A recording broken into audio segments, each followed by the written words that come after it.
One. All right, here we go. We are Myer live. Clarity, welcome to the Lens of What up? Yashu. What up? What up? Thank you so much for having me, man. It's an honor, a pleasure, and I'm just excited to be here, bro. How you been? It's been good so far. Great body of work, by the way, too, and like also Thank you. like with your interesting stories as well from previous interviews. And also I think just like the weird circumstance that we sort of like met up in a way, like like from I think 2 years ago, I think at Ill Vibes event. So yeah. You at the Hard Luck Bar? Yeah. Yeah. I remember that show, man. That was dope. I still got the photos from that. You knocked that out. I posted a bunch of those on Instagram. True. But I feel like there's no introduction needed. I mean, great rapper, great producer, Thank you, sir. owner, Thank you. and also an all-around cool guy. So Oh, I hopefully, appreciate you. You too, man. we could get like more into that in a way. So yeah. Hells yeah. I'm actually just like an average guy, but I think that comes off as great because everyone's just such an asshole. No, I don't know. I know what you mean. So I just want to start off. So you grew up in Montreal. Like which area in Montreal did you grow up at? So I basically had like the majority of my formative years on like the outskirts of NDG. So I grew up right at like Snowdon Metro Station. Oh, true. Uh, and I just spent like, I hung out with all the NDG kids. So I was always at fucking Vendome. Um, and that was just like my turf because that was like the English kids, right? And they're all like the broke punk kids. And we would all just hang out in the park and drink cheap beers and smoke. So yeah, that was the shit. And then, when I was like a baby, I lived in like different places like the plateau and stuff, but our houses kept getting broken into. So we're like, all right, fuck that noise. But yeah, mainly NDG. True. And like the environments in like Montreal, like as well as your childhood, would you say that it's like a good experience growing up, or would you say that it would be like quite different? Um, like different compared to what though? Like usually, like some people, like they'll have like a very great like childhood, teenage years, Mm, just like living in a certain city or living in a certain like neighborhood or environment. that Like must I be know nice. some people like they'll have like worse conditions, like living with like roaches like on the floor, violence. Yeah. Oh, okay. All right. Well, yeah, man.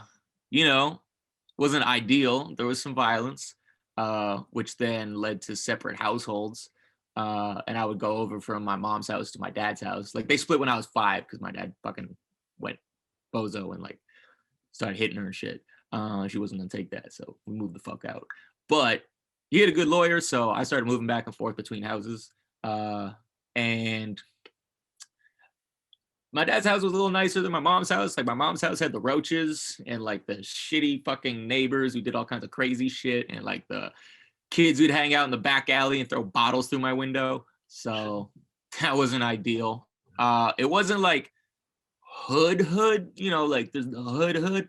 This is just like, I don't know, man. It's intermediate. It's weird because like at the same token, fucking there's my apartment, and then you walk like 15 steps, and then the suburbs start, and you're just like, oh, okay. So like, what do you like the drawing line?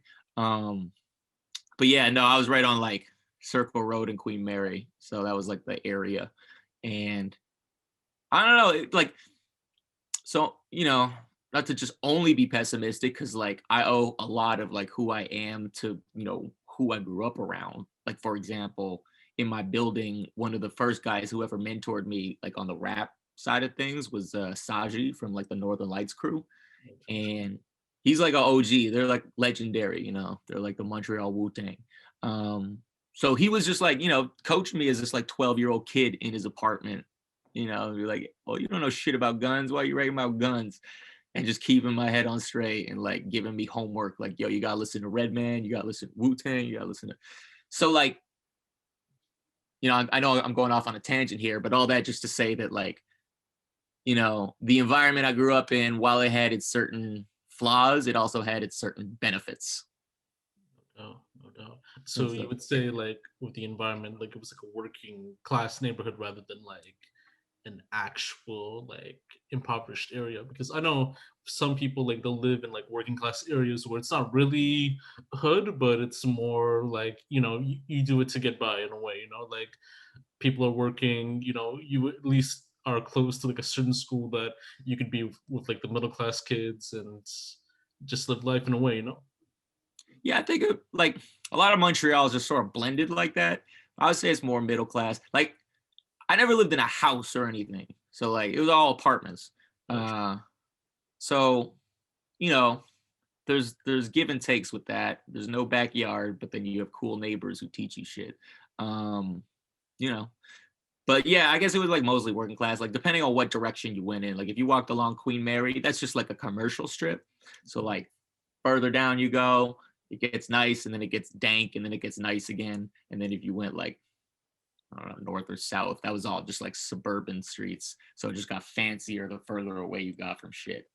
But yeah, like I'd say, yeah, I like working class, I guess. Montreal's kind of unique like that because it's a blending pot. No doubt, no doubt. And in Montreal, I know that you said that one of the OGs, Sage, took you onto the game of learning about like hip hop music and like rap in general. But were there like other like inspirations that made you want to pursue more in the music scene? Yeah, absolutely. Sagi was just the first. Like, I had a long string of mentors. I think on some level, I'm like always seeking out mentors because I'm like, yo, I need a positive male role model in my life. So like, yeah, Saji was the first. He brought me to the studio, and then I started working with this guy Lab Rat, who goes by Mitch Album now. And he was like my mentor on like the recording side of things for a little bit. He recorded my first like 4 albums. He was part of a group called Common Unity, and they were like mega conscious hip hop guys. Not mega conscious, but yeah, they're conscious hip hop. And they had this dope kind of like it's like 3 dudes rocking over kind of like boom bap beats. And then there was the Velvet Trench Vibes, who they did like a whole different thing. They kind of had this like Lil Wayne meets the Jiggy era meets like indie rock guitars over their shit. So it was vibey. They're a huge influence. And then, I got to give a shout out to D Shade. I got to give a shout out to like everyone on the local scene I was, getting influenced by and coming up with. You got the guys from you got like Murderface, and then you got man, I'm about to blank on a whole bunch of names. There's also all the punk guys and all the punk side of things, like my old friends band Seized by Force, and Winslow, and all those guys. Shout out to everyone I forgot. I'm a stoner. I love y'all. Yeah, that's like a big list in a way too, and with Montreal too, like what I like about that scene too, it's how like they could mesh with different genres like all together, and like just be more within unity in a way, like more within unity in a way, as opposed to like certain other cities where you don't see that like same direction. Like in Montreal, like an EDM artist could work with like a lot of like alternative rappers, like K Tronado working with like Spank Squire and like Lou Phelps, with other rap groups like working with more like punk bands and such like that. Yeah. In some cases, you can never see it in like some cities like Toronto or like in Ottawa, in a sense too. So, like with Toronto, you can see like some people sticking by their own, and then others trying their best to like mesh by. But I do feel like with Toronto, like you don't really see that, like that unique essence of working with different genres in a sense, unless every like there's like certain groups that are like willing in a sense. But I think that's like something that we could speak more like later on. Mm-hmm. Later on in your career, you moved to Toronto. Yeah. And also quickly before I forget,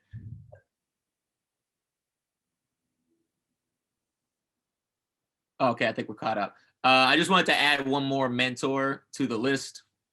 Shout out to like Mike Drex and Underground Railroad, because they taught me more about recording shit as well. And yeah, Montreal's a blending pot like that. The shit is fire. Oh, true. I'm not frozen, am I? No, you're not frozen. I think something happened with the internet for a bit, but like it's more better now. All right. So hopefully, like if something were to cut off, I'll let you know. Okay, dope. Um, but yeah, later on you moved to Toronto to expand and develop your musical career there. So tell me more about that transition on moving from one city to another and what made you decide on like moving to Toronto. Yeah, that's actually, this is gonna help me touch on everything you just spoke about in terms of why Montreal has more cross collaborations versus why Toronto appears to have less or doesn't have as many. So I decided to move to Toronto because everyone told me I needed to move to Toronto or the States. And I wasn't brave enough to move to the States. So I was like, Toronto's an intermediary. It's a music hub. I'm going to go there. And the thing I learned is that, like, I think it's probably like a cost of living thing. In Montreal, for example, like you can get like a 2-bedroom with high ceilings for like $750 above ground and shit. So like there's joie de vivre. Like people have downtime, which is probably why more people collaborate with each other, because there's just everyone's partying and everyone's hanging out. Versus once I moved to Toronto, I was like, yo, I gotta like work all the time or I'm homeless because fucking cost of living is crazy. And I feel like if you're always under that strain of like, oh shit, I just gotta like provide for me and mine, it's gonna put you in this like tribal mindset that doesn't make you like fuck with outsiders as much or fuck with community as much, because you're just in this like survival mode, that you don't really have time to like, meet up with other people. I don't even really have friends here. I'm always just straight up like, I got work friends, I got acquaintances. But yeah, so just to bring it back to what you were asking, I moved to Toronto basically to pursue music more seriously after I won Ill Vibes Survival of the Illest contest. I had done a tour with C and the Bodega Brothers, and basically the plan was this was a dumb plan, to do the tour and to move all my shit from Montreal to Toronto in the middle of the tour, drop it off at the apartment, and then continue touring and then go back to the apartment. I don't know why I planned it that way. It was a bad idea. I showed up to the apartment, which I'd never seen before. I was like, first time moving, but I had a buddy there who had picked it out for us. This shit was in a basement and it was damp and there was no windows.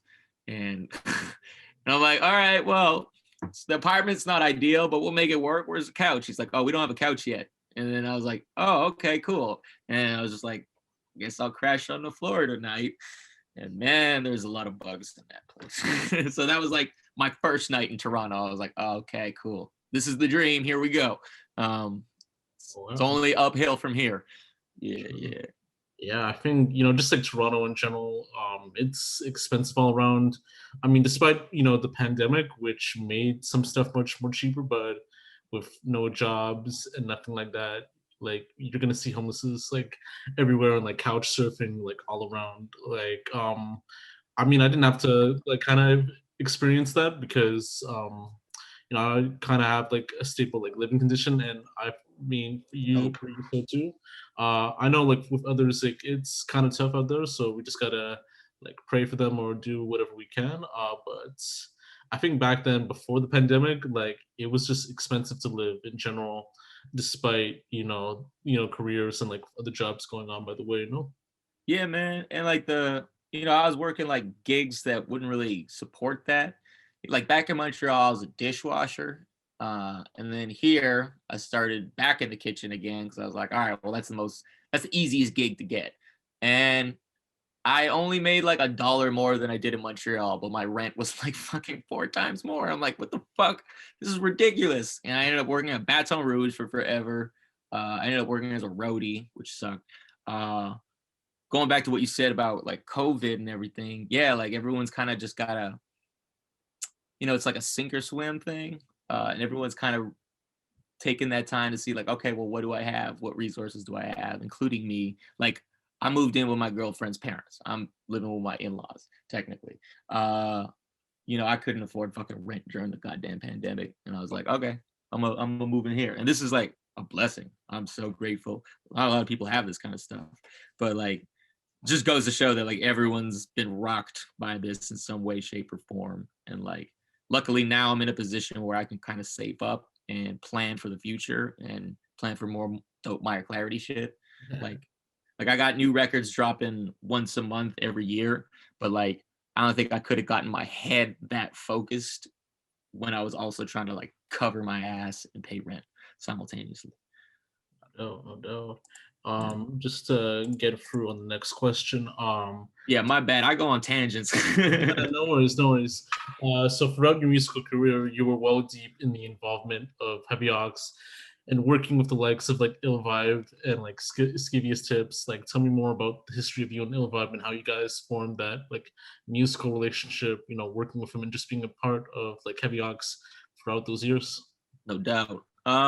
So I met Ill Vibe through the Survival of the Illest thing, and then I came to compete in the finals in Toronto. And like, you know, I just recognized that this dude had all this shit together, and I'm like, yo, this guy's pro. He's moving like people should move. And I just sort of recognized that a lot. And I gravitated towards him, started working with him a lot. He was like my first mentor in Toronto. So, you know, we would just sort of work as like contemporaries, and then I would be his tour opener for a lot of stuff, for a lot of his Survival of the Illest stuff. And just as like the years went on, we just cultivated the relationship. And it went from like, you know, me just hiring him to do like a music video for me back in the day, or a video I won from the contest, maybe. I don't remember how it worked out. From that to like us, you know, working at a label together and like producing shit and trying to like make this extensive catalog, or like to us in, you know, Prague rocking shows together. Like it was a whole evolution. And so yeah, I don't know, it was wild. And as things like progressed and as we started working more and more closely, I think we got to a point where like some financial strain mixed with some inability to communicate, mixed with like, I don't know, some weird blinders and tunnel vision led to like the whole thing kind of falling apart. And I was left kind of bitter. I feel like I didn't really get paid for a lot of the time I put in, and I felt like I was undervalued. And every time I tried to communicate that, I was kind of just met with like, you being unreasonable. And maybe I was, but you know, I felt how I felt and tried to communicate that shit. And I've been put in a position recently where I was on the other end of that, and someone was telling me the exact same thing I tried to tell them, and I'm like, oh, so this is what it feels like. And I responded differently. So just knowing that, I'm like, oh, dang, could have been that easy. Anyways, we ended up making like a lot of dope music together though. And not to throw like a bunch of shade, because, you know, at the end of the day, you know, I love them as humans, and we made a lot of dope music. And yeah, man, you know, it is what it is. Things don't always work out. Sometimes they say don't get too involved in business with your friends. Yeah, I don't know. I know what you mean. But we had a dope little label run on Fontana, and now I'm indie with it. You know, I was getting a little ADD with it, so I had to focus on me. Yeah, no doubt. Just on a personal level, I guess with you and Ill Vibe and like the rest of the people at Heavy Ox, you're still cool, right? Like no issues, nothing like that. I mean, we don't speak, but so basically what happened is yeah, we got to a point where like we went our separate ways, and I retained ownership of the studio, and they decided to focus on other endeavors like the music video business and like the marijuana business and stuff. And so I was just like, all right, but I've always been about the music, so I need to focus on the music, guys. So I'm gonna do that. Then I signed Skeevious Tips to my label, and I was like, I felt like they were gravitating away from hip hop, and I was like, you know, I respect that and I get that, but like I'm a hip hop artist. Skeevious is a hip hop artist. Like we can't be with a label that really does not fuck with hip hop, you know? And so, yeah, like, you know, at the end of the day, I would say that, you know, like I wish them the best. You know, I think the lyric vids thing is something that was like really their calling. I think Graydon managing Frank's Mighty Hotline is probably something that he was always meant to do. Yeah, you know, like shit sucks, but we move on. And I don't really want to carry any animosity in that way, because like Man, I don't want to give people free rent in my brain. No, no doubt, no doubt. Just to get on to the next question. So later, like last year, you released "One Day I'll Get My Shit Together" as like a two-track EP with radio edits and instrumentals Mm. of those songs on the deluxe. So tell me more about the creative process on that EP and what inspired you to make that project. Um, so for that one, it started out, I was just trying to write to different YouTube beats, and I found one that I really dug. And this is normally I like produce my shit and I write to it and then I record it. And this was like a reverse engineer, like let me write to someone else's stuff, see if it comes out different, and then produce it. And the result was so like dope and unique that like I'm like, okay, I gotta do this again. And then I did it for Mood.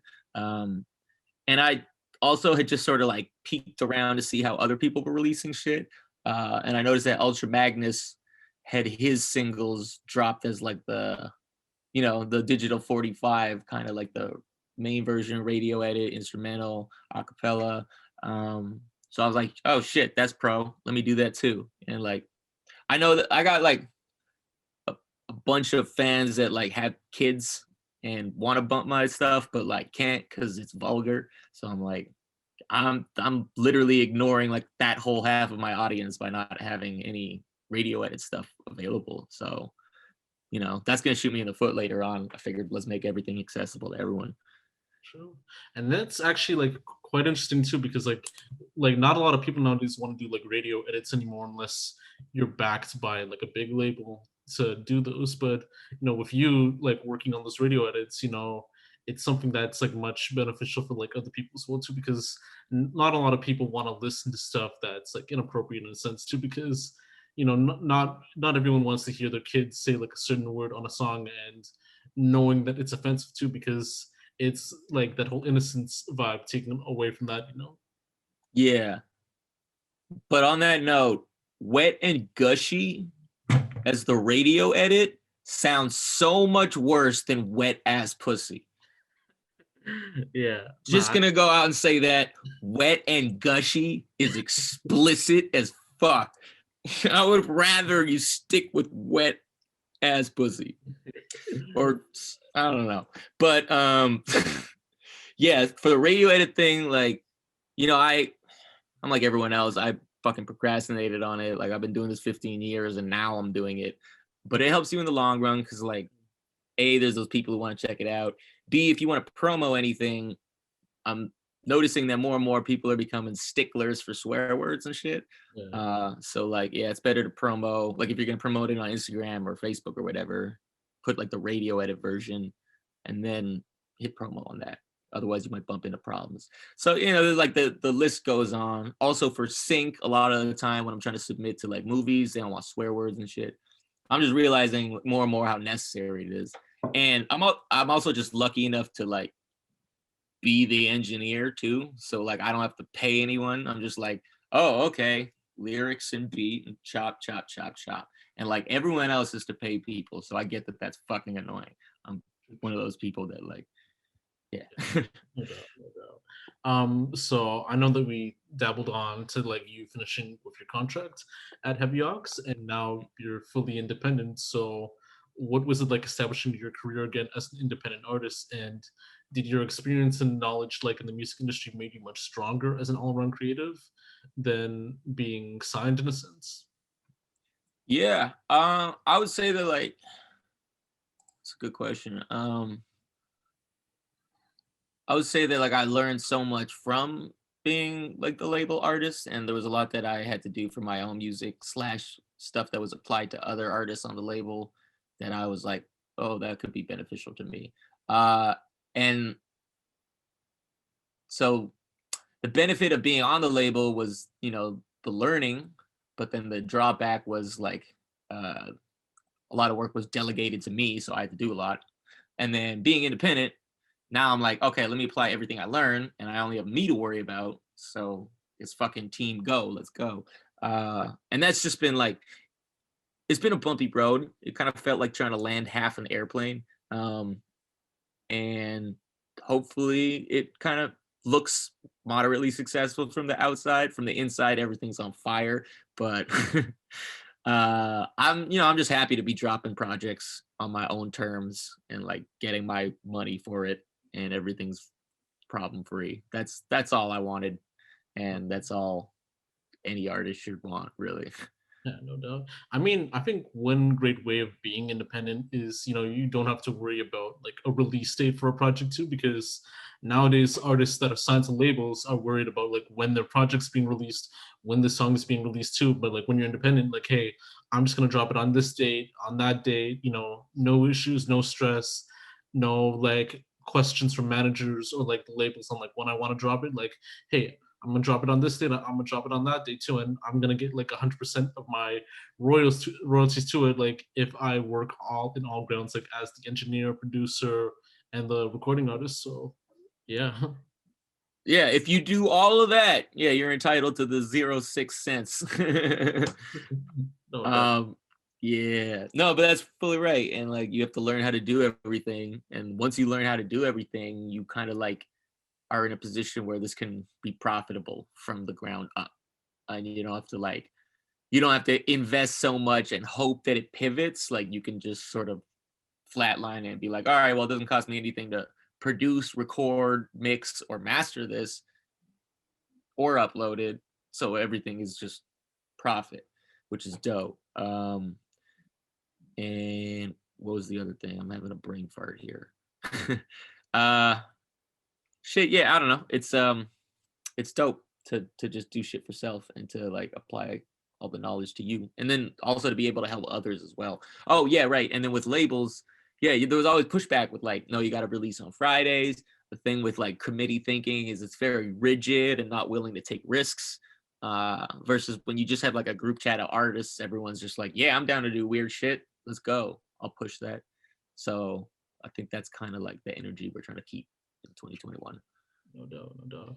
And recently you worked with Boney Washington on like a variety of songs, including Eye for an Eye, SFU, and like My Way. So tell me more about working with Boney and what was the relationship with working with him, how you managed to work with Boney and the creative process and inspiration for those songs. Yes, sir. Um, so Boney's, we had like a similar trajectory. We met on a couple of the Sodi tours. We were both openers. So that's why we called our project tour support, because we're always tour support, not the headliners. Uh, and yeah, so I always fucked with his music and his like live energy. I'm like, this dude's super dope, and it's only a matter of time. And when I went solo, I was looking around. I was like, well, who else is super dope? And it's only a matter of time that I could like rock with and invest some of my time and energy with and try to make something as potent as possible. And Boney was like the main person to come to mind. I reached out. I think we started working on a record called Her, which is dropping in March 1st. And then we had so much fun just making that one record that we just started working on more records, and it turned into like an EP. And then the first thing we dropped, I think, was Eye for an Eye, for obvious reasons, because at that point in time and in the world, and still pretty much going on right now, there was a large focus on fucking systemic racism and all the bullshit that people have been sweeping under the rug for forever. And I was like, I'm mostly on the sidelines here, and I kind of hate that. Like, I should have more stake in this, being like a participant in the hip hop culture. And like, I don't want to step on toes, but I know that I can make a song about it and then give someone else a voice about it. And I was like, all right, well, that's something I can do, and that's going to contribute. And then any revenue from that, we should donate to someone who's not on fuck shit. So me and Boney talked about it, and we decided to go with the Innocence Project. And so we've been donating all the Eye for an Eye revenue for that. Cause yeah, man, like I've had a million and one fucking experiences too. All my friends have had fucked up experiences. Like when that shit went down, I was fucking livid. I was mad. I spent pretty much like a couple months just tweeting death threats at people. I was, yeah. And I was just trying to educate myself also. And I don't know, man. That song was like I was happy that was our first record. And then we could follow it up. We had like an important record first, and we could follow it up with more moody and lighthearted shit to just show like the full personality sides of us.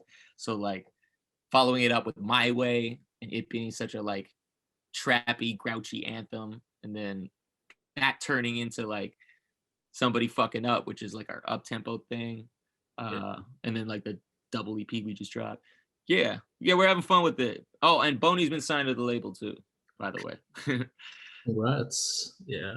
As well too, I think within the discussion of race and culture for a bit too, it stated on Spotify that you were born to like a Jewish father. So, and usually with hip hop, it always had like mixed viewpoints and the responses to Jewish culture and people, and especially with notable acts like Jerry Heller, with that whole Ice Cube drama, name blaming like Jew culture on that, and even like the stereotype of the Jewish lawyer, like my lawyer got me off the case, I'm Jewish and all that type of stuff too. Well, he's like Jewish and that type of stuff too. And then with people who are Jewish, like Lil Dicky, Hoodie Allen, Drake, and even like having a Jewish heritage, did you feel like those stereotypes affected you in any way? And have you ever had to prove yourself to show that you're more than just a label in a sense?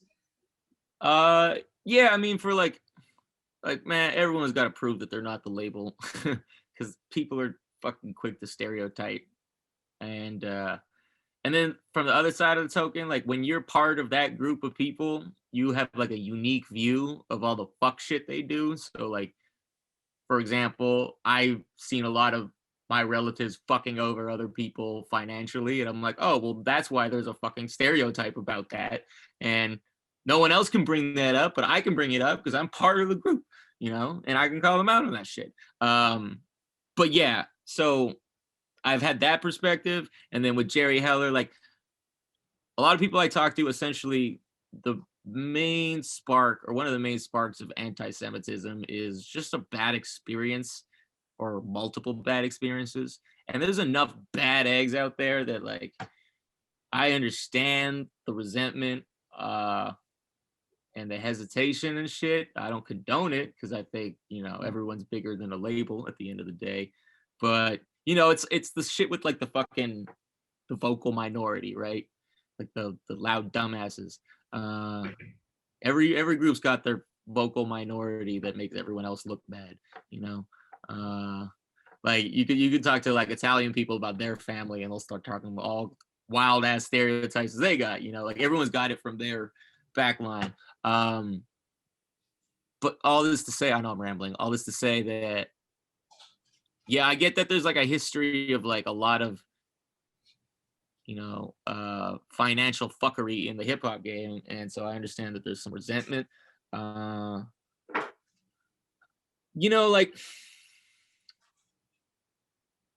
my stance on it, I guess, is like, man, I'm an individual first, and like everything else is like, I don't know, like, it's part of me, but it's not defining me, if that makes sense.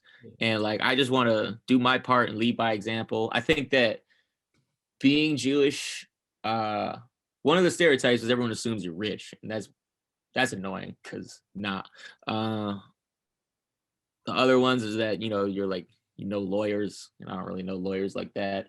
But then like another thing though, like I went to a Jewish elementary school, so we had a heavy educational focus on the Holocaust, and we were all like in grade 4 watching fucking people pile bodies and burn them and shit, and learning about how the whole world tried to kill us all. So I think that like having that kind of education about like a fucked up past allows some of us, not all of us, but some of us who are critical thinkers to be able to like empathize, with other people's struggles. For example, the struggle of race in America, and see how there's so much fucking plight and bullshit and oppression going on, and be like, oh, well, yeah, I could totally recognize that because, I recognize what the fucking Germans did to us. And it shouldn't be such a stone's throw. I don't know why it is for some people. Some people are in their bubble. I think a lot of people got to push to be out of that.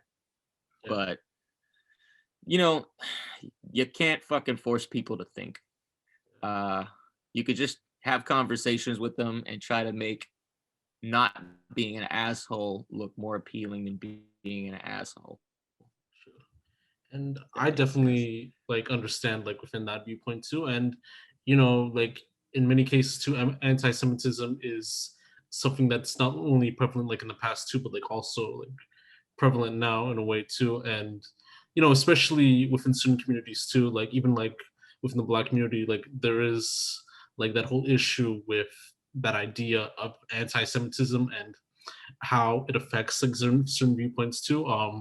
Just like even like recently with I think the Nation of Islam, like the leader of the Nation of Islam, too. Just trying to find the name too, but like I think yeah, I know what I'm talking about. So he said something about like a comment about Jewish culture in a sense too, on like how Jews aren't like like the definitive race or the definitive people, like it's another person as well too. And then I think a lot of people, like even with DJ Vlad, he had this conversation with DL Hughley about that, and DL Hughley gave this it was his response. And then with DJ Vlad recently, he said that hey, the comments made by the leader of the Nation of Islam, they're not like really as like right or preventative in a way. I just also would like do some research for a bit too. So give me a sec. Yeah, no worries. That's man, that's like we could talk months on that shit because it's such a it's Jenga. Straight up is political Jenga, and all the wooden pieces are like previous attacks from one group to another, and it's fucked. So Minister Farrakhan. So Minister Farrakhan, he said something about Jewish culture in a sense too, and then I think DJ Vlad, he kind of had to like sidetrack on that response too, and it led to a lot of people wanting DJ Vlad to apologize to Minister Farrakhan in a sense too, even though DJ Vlad didn't want to apologize because he knew that it was anti-Semitic in a way as well. And even with other notable people like Umar Johnson, Tariq Nasheed, and with the Black Jews in a way that's talk about like we're the higher race, we're the real Jews, not the rest are like Edomites and that type of stuff too. And it kind of just steers back within the idea of anti-Semitism in that sense. So I would say that there's a lot to cover there.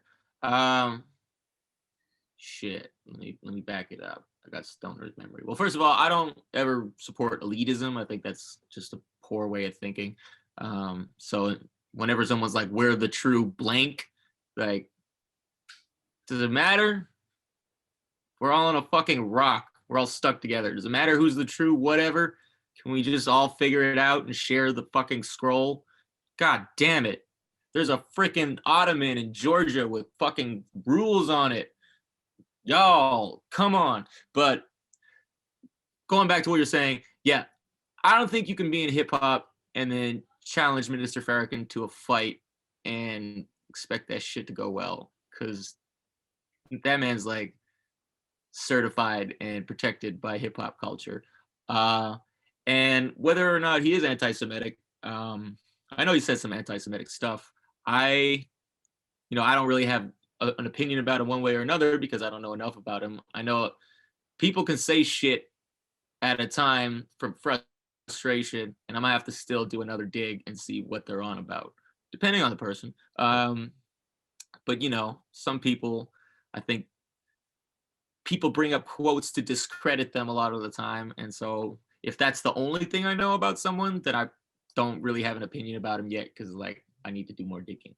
If I only know like one quote about you and it's a shitty thing, I mean, unless you're the chair girl, but yeah, she shitty. But I guess I was gonna say that, like, I don't know what I was gonna say. It's a sticky situation because on the one end, there's Judaism as like the religion, and then another end, there's Judaism as like a racial identity, and then on the other end, there's the issue of Palestine v. Israel, which I think, yeah, there's so much attached to it. I think like I think that's straight up both their holy land. I think it's both their holy land, and I think that the way that Israel went about it is very oppressive and hypocritical, considering what they had just gone through. And I know that I went on a birthright trip, so they kind of like broke down a lot of shit to us and tried to quote unquote indoctrinate us. I don't know why I put that in quotations. That's what they did. Yeah, man. And like they brought us around and tried to tell us like, yeah, Palestinians bad, Israelis good. But like me and a couple friends broke off from the tour and just wanted to look for ourselves. We're like, okay, well, that's not our assessment. And I, at the end of the day, I think that like that shit boils down to like greed, political corruption, and a whole big ass bag of trauma. And I don't think that shit's ever gonna get resolved unless you put like LSD in the drinking water or something. Like that's the only solution I see. No, I'm being silly, but there's so much like fuck man, like that is the equivalent of an infected wound covered by like a dirty band-aid, covered by like a fucking shackle, covered by I don't know, man, stuck in like a mud pit, Like there's so much to unpack there and it's such a dirty job. And I wish people would just be focused enough to do it, because I think that collectively we could solve a lot of the world issues if we just kind of prioritize who got to speak first and like put our wisest minds together rather than our richest minds together. I think that would do a lot of progress and we could triage some shit because we're scattered right now. Humanity has like ADD, so we can't really fix anything because we're trying to fix everything. But as people, we have the potential to fix anything, not to get super hippity dippity, but I don't know, man. Eventually someone's going to have to give and people are just going to have to stop behaving like children and really sit down and try to figure this shit out on paper with math. I mean, I never watched the whole DJ Vlad interview with DL Hewley or the Minister Farrakhan thing, so I'm gonna have to dig more into that too. But just to get on with the next question too. Can I add one last point? Sorry. Yeah. I guess I'll say that like Minister Farrakhan is like Ice Cube.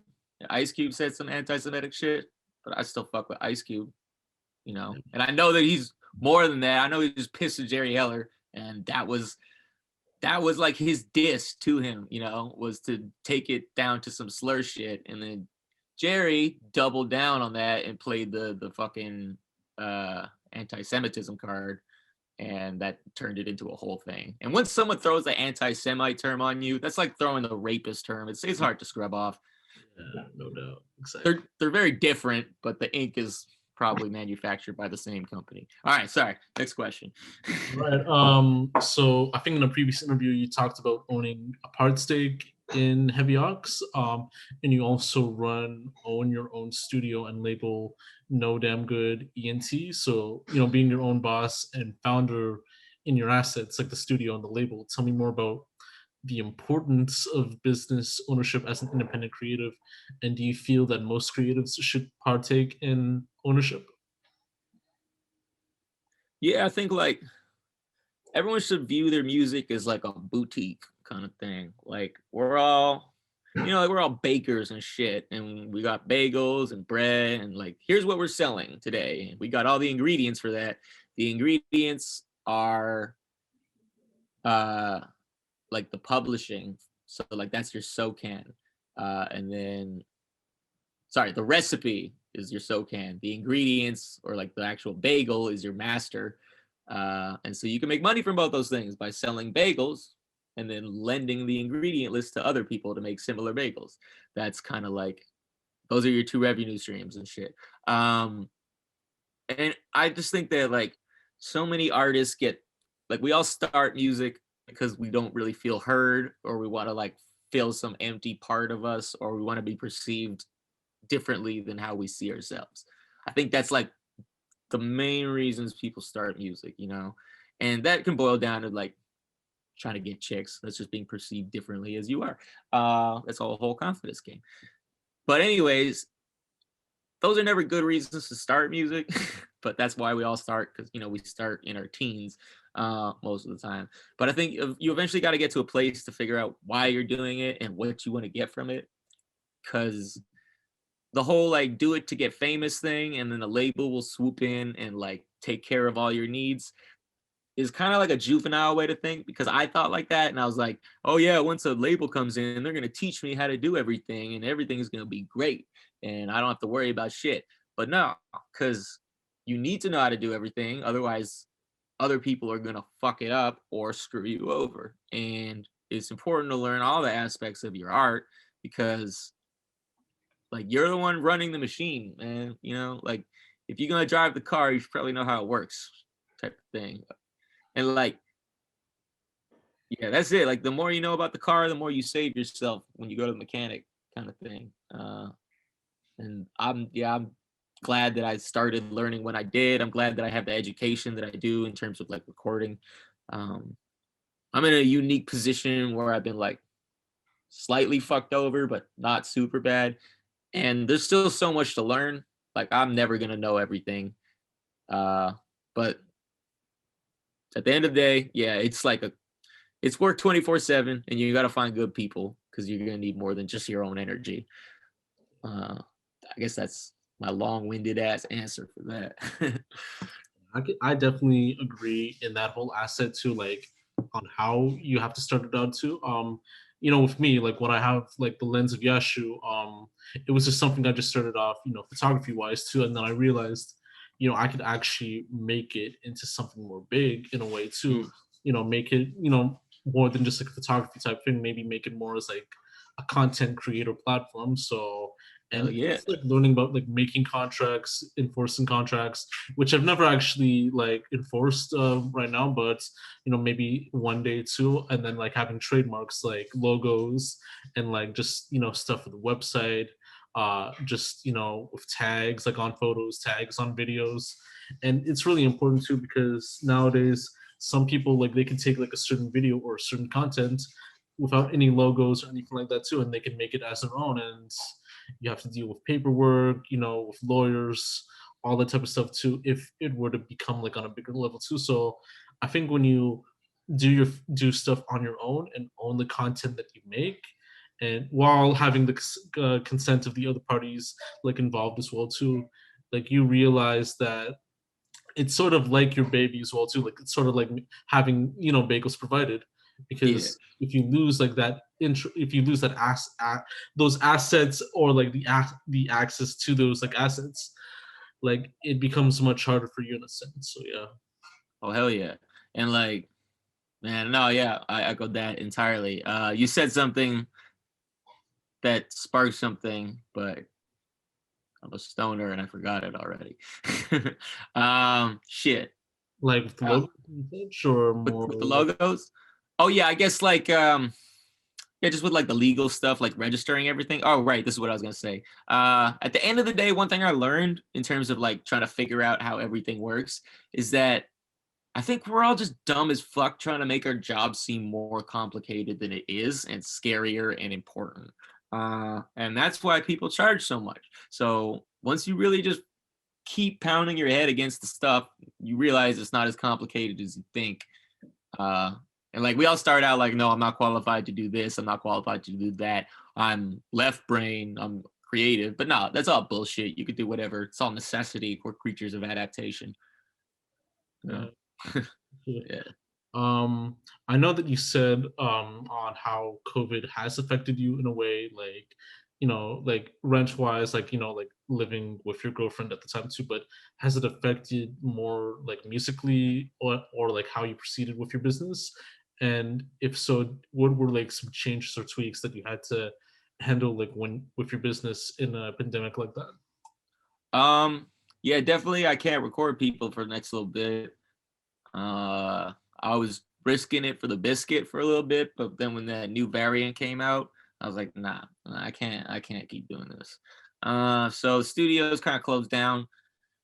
Gives me time to catch up on a lot of shit that I haven't been doing. Like I got like 119 songs in the process.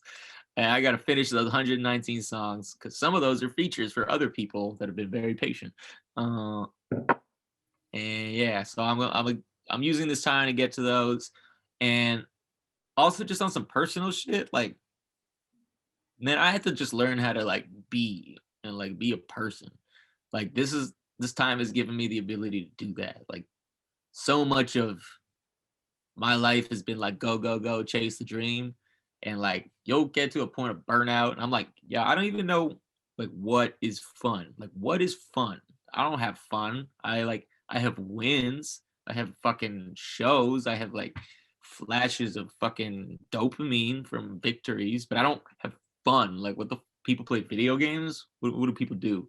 So I'm like on some personal shit. I'm like, okay, what do I actually like give a fuck about? So I'm like trying to draw or play video games, paint, got 2 pet rats. Just trying to like build my life and not just have it only be music because like I love music, but it does not love me. And that's okay because it's a bigger organism than I, but you got to take care of yourself too. Otherwise, you're not going to be in a position to contribute. If that makes any sense.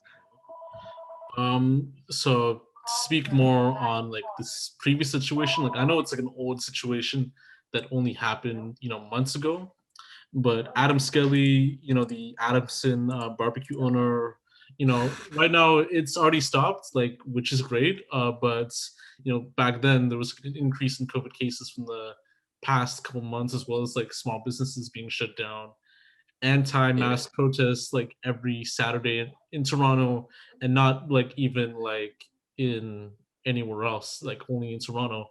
And this whole like Adamson barbecue situation that I'm glad it has been stopped, but people still hype him like he's like the messiah of stopping What's COVID. up? Sorry, So how do you sorry, one feel sec. about all of this going on, and do you feel like Or you could that? just come through. Sorry, my girl needed to grab something, but I'm listening. No worries. So, how do you feel about all this going on, and do you feel like it makes it more harder for society to get back to normal? Yeah, I think like the more people fuck around, the longer it's gonna take before we can get anything properly done. I don't even know if we're gonna have a normal again, ever. But I think first of all, I had to argue with Skeeves on this shit because he was super pro Adamson barbecue, and I was like, nah, B, that's like, come on, man. Like, first of all, it was bad business because what was the goal? Was it to make money or was it to make a scene? It was obviously to make a scene, which doesn't make money. And he's like, this is affecting our bottom line. Nah, you know what's affecting your bottom line? You doing a bunch of fucking publicity drawing attention to yourself when you could have just flew under the radar like the fucking rest of us are. God damn. Fuck. And like, you know what? We shouldn't even be flying under the radar. I'm just fucking around, but like, man, come on. People gotta take this shit seriously. Like, this shit is gonna take forever to fucking fix itself. And I'm tired of the anti-mask shit. Yeah. But like one thing I had to learn over this shit is that like I can't control people and I never will be able to. I can't control what the world does. I can't control anything. And life is short, so I don't want to spend it being mad at idiots all day long. I think I'm just gonna like fucking move to the woods, drop some bars via the internet, have interviews with dope individuals like yourself, and then fucking call it a day. Cause yeah, man, the city's getting hot. There's too many dumb motherfuckers around. I don't think this COVID's ending anytime soon. Even the Canadian government bungled the vaccine, apparently. I don't know enough about that, but that's what I've been hearing. It's interesting to me that people take their time on a good like Saturday just to go to Toronto just to protest. I doubt the people that are even protesting are even from Toronto, but they go to Toronto, walk all the way to John Tory's house, go to all these other places too, even Kensington Market, where a lot of creatives, a lot of like working class people live, like speak their piece, speak their BS, and then they go back to their nice home in like East Gwillimbury or like St. Catherine's, and won't have to Yeah. worry about the BS from there. But you never see them doing that in their own home, which is kind of crazy too. Well, I think Toronto's where all the eyes are, probably. But yeah, I don't know what it is, man. A lot of dummies in Ontario. Even like, first of all, as a Montrealer, we rag on Toronto a lot. We fucking make fun of Toronto all the time. It's so whack. It's so goofy. So much corny shit goes down in this fucking city. It's unbelievable. And that also just leads me to say, like, what a waste of a protest. Because there's so much you could be picketing outside John Tory's house for. Like, there's so much you could be mad at that motherfucker for. Like, tell him to get a zoning commissioner's shit together. Tell him to stop gentrifying all of Toronto. Tell him to not send cops to tear down fucking tents of people who've been evicted from their homes because of your bullshit. You know, all kinds of shit you could be mad at that motherfucker for. But no, they just there because of masks. And like, that was always my thing with people, man, was like, I always saw good fucking riots go to waste, you know? Like sports riots and shit. And like, especially in Montreal when there's like hockey riots or like soccer riots. I'm like, no. You can break and demolish shit because there's all kinds of shit to be mad about. But like, sports? No, like do that because a bunch of people don't have clean drinking water and the fucking goddamn mayor thinks that fucking homeless shelters encourage homelessness. You know, do it for a valid fucking reason. We could all be mad and torch a cop car, but no, people just do it because of masks or sports here. I mean, like in the States, it's different, obviously. But yeah, I don't know. I feel like we wasted a lot of good riots. I think like the last ever like good protest that was about something was like the whole G20 thing. And that was something that was more worldwide than anything else too. Like in terms of Toronto, like even like in Montreal too, like we also do the same thing. Toronto rags on Montreal. It could be on like, you know, with Quebec having high COVID cases too, and then, you know, we're still doing the same thing with these other regions too. But yeah, nah, it's just you won't get like a very good like protest or riot anymore unless like actual stuff actually happens. So yeah. Yeah, I think we've all been kind of trained to just care about our immediate shit. And like, first of all, yeah, it's funny. Like Torontonians rag on Montrealers, and Montrealers rag on Torontonians, and there's so much shit on both sides. Like Quebec is the fucking Texas or Alabama of Canada. Like it's a backwards ass racist fucking inbred place. Fully, you know, acknowledge that shit. No delusions there. So is Ontario sometimes. In like smaller places. Shit, what was I gonna say though? I don't remember. So recently there was the US Capitol protest where Trump supporters barged into the Capitol, incited chaos, delaying the electoral college vote, and it led to many like casualties and arrests, which is like a while back, like, you know, since like way before like Biden's like inauguration.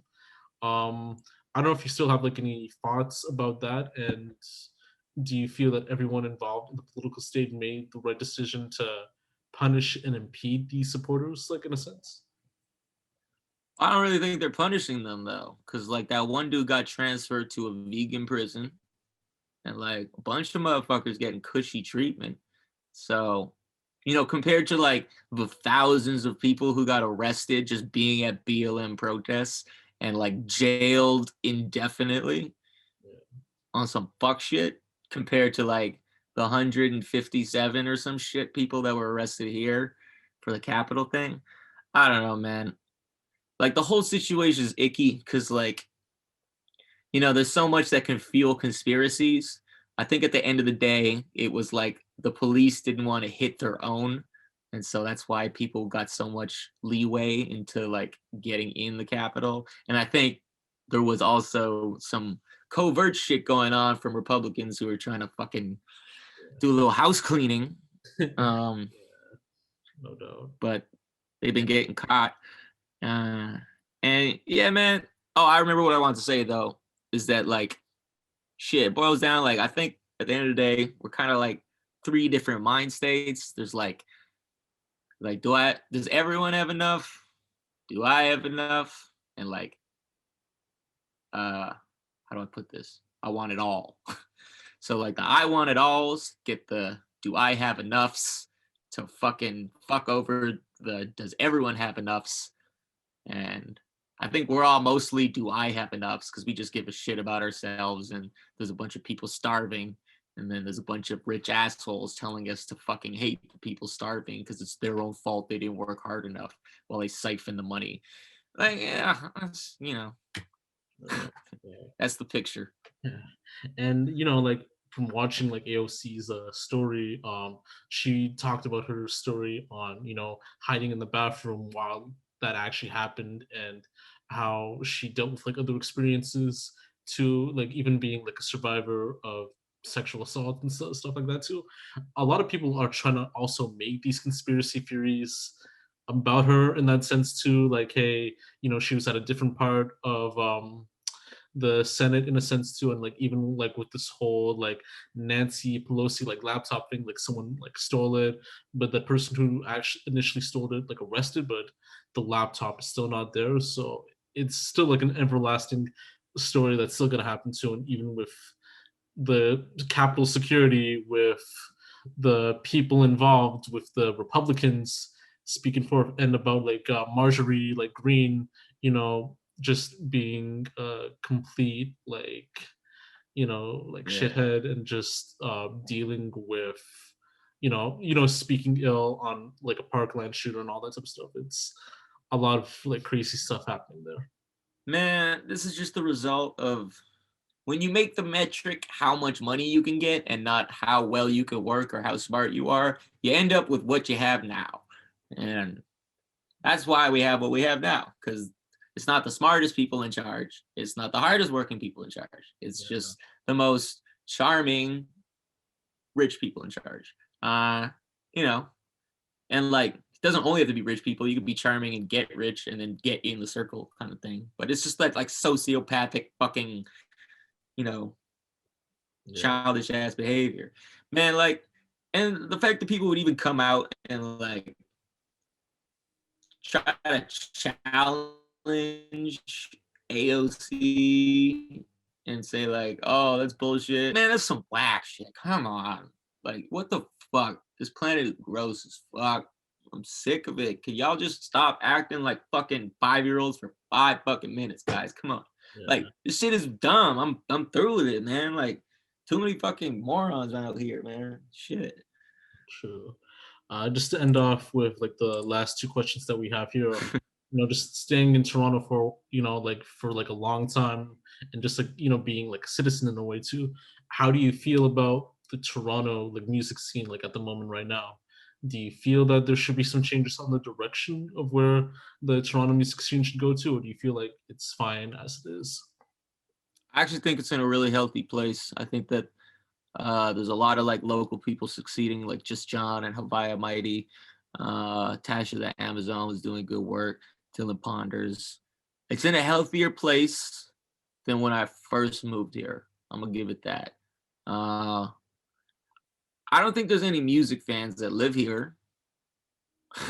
I think the only fans are people that make music, but I think that's also just part of it. But as far as the scene is concerned, like I rock with it. A lot of dope motherfuckers out there. I used to, I had to like unlearn that Montreal attitude a little bit and like embrace the scene here and like understand it. It was a learning process at first, and I came in a little hot. So I think that's why there was some resistance. But yeah. Yeah, I think like, just mentioning like those names too, like you never see them being broadcast on like a bigger platform, like even like with that whole academic situation. Like with academics, we had the live with some of the more popular people in the city, in a sense, like Top 5, YG, Chromas, all these other people too, but like you would never see him hype up like the people that you mentioned in a way too. I mean, he did hype up Just John like in the whole like rock sound, but not really like as like the whole Toronto artist type of thing too. So do you feel like that causes like some issue on the redefinition of like a Toronto artist in a sense?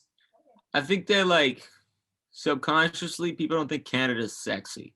So everyone has to like dip and pretend to be American, blow up, and then everyone's like, oh yeah. And then you find out they're Canadian after, and you're like, oh, that's a cool fact. you know? But I think like when you come out the gate, like, y'all from Canada, y'all, people are like, huh, oh yeah, do you fucking ride a beaver over here, bud?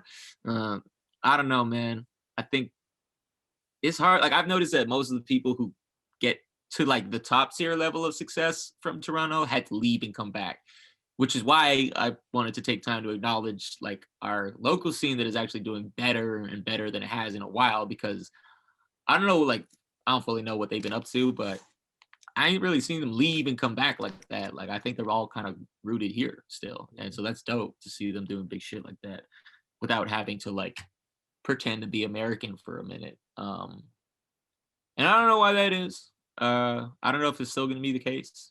You know, I acknowledge it. I got to do it too. We all got to do our excursions. I think America is more inclined to get it now and get the money, and Canada plays it safe a lot more in business. They're like, we'll wait, we're gonna see, and then maybe we'll gamble the dice. Americans like to gamble more, I think, and so that just translates to like more opportunities and more cash floating around in the scene in general. Uh, Probably doesn't hurt that they have Cash App either. No doubt. Just to end it off, what are your like what are your other plans for this year in terms of like music, any other creative projects, and like so forth? And do you have like any final words that you would like to say for any creative person or any like person pursuing the dreams? Yeah, absolutely. It's gonna be one long ass speech. No, but I got a song dropping at the first of every month this year. I want to get myself on a schedule finally. So I got motivated to do that from AZ. He was doing that in 2020, and I'm like, all right, I'm gonna copy your homework right quick. Um, so that's me. And then on the No Damn Good side of things, like I'm pushing Boney. He's got a couple records that we've been working on. We're dropping tour support together in either April or May. And the single March 1st is also a tour support single. Skeeves has a lot of stuff dropping too. He's got an EP and some singles coming out, one on the 12th of February. And we also signed Danielle Knoll. She's got like 2 fucking crazy singles that are ready to be dropped soon. And I got like an album scheduled for the end of the year too. There's a lot of shit going on. So I'm just trying to keep all that going and just keep everyone's fucking playlists full since we can't really do shows or nothing. Might try to like get my Twitch back up. I'm gonna try and push my Patreon because I think music is moving to a more subscription-based thing where you can just subscribe to the motherfucker that you like. Shout out to my Patreon, go peep that. Yeah, just building the socials. Like the whole goal for this year is I want to make my shit like profitable kind of thing. Like I spend so much on promo, I spend so much on like development that this year I was like, no, this has to generate money. And yeah, I just want to help other artists out like that. And I guess that, you know, that leads me to what would you say to other independent artists? I'd probably say that like trust your gut, you know best. Don't take bad advice.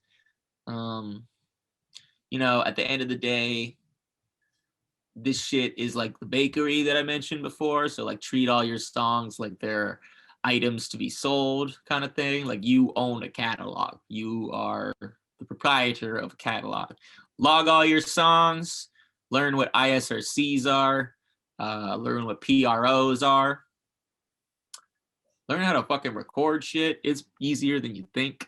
And yeah, man, don't burn yourself out. Don't try to like, don't make it solve the part of you that is missing. Get the therapy that you need to do that, and then come back to music when you feel like you that dude. Because for me, I had to like, I was doing music for so long, but I felt like shit about myself. So I was always pretending to be that dude. But I've been in therapy for like consistent therapy for like 2 fucking years, and I feel like I'm that dude now. When I drop shit, like I'm you know, I'm me. I know who I am, and that's dope. And I'm right about it on the records.